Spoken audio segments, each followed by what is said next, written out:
జై శ్రీరామ్. కరసేవ అధ్యాయంలో భాగంగా ఈరోజు ఒక వీర వనిత గురించి తెలుసుకుందాం. ఆవిడ ఇది ప్రారంభించడమే ఇది నా అదృష్టం అని చెప్పి ప్రారంభించారు. 1992లో అన్నట్టు ఆవిడ పేరు చెప్పడం మర్చిపోయాం కదా!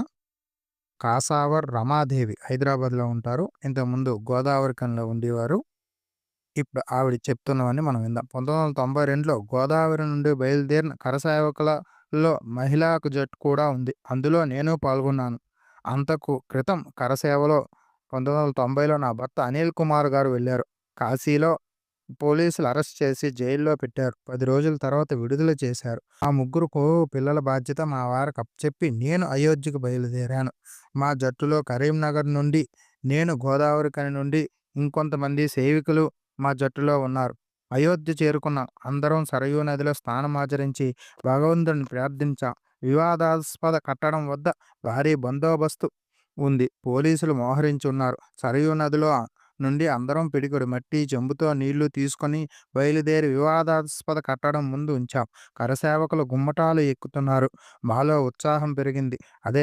కొద్ది సమయానికే గుమ్మటాలు కూలిపోయాయి. తరువాత ఆ రాళ్ళు పక్కకు వేశాం. సాయంకాలం వరకు తాత్కాలిక కట్టడం నిర్మాణం ప్రారంభించారు.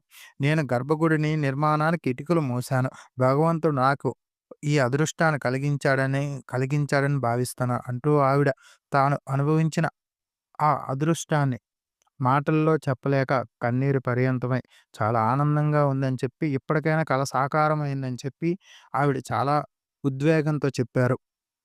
వివరణలన్నీ కూడా మనం జాగృతి అనే మాసపత్రిక నుంచి కలెక్ట్ చేయడం జరిగింది. ఎవరైనా సరే ఇలాంటివి కావాలి అంటే జాగృతి అనే మాసపత్రికని కొనండి, చదవండి, చదివించండి. చాలా వివరంగా, విపులంగా అన్నీ కూడా ఇందులో వాళ్ళు రాశారు. జై శ్రీరామ్. రేపుడు మరో వీరులతో కలుసుకుందాం.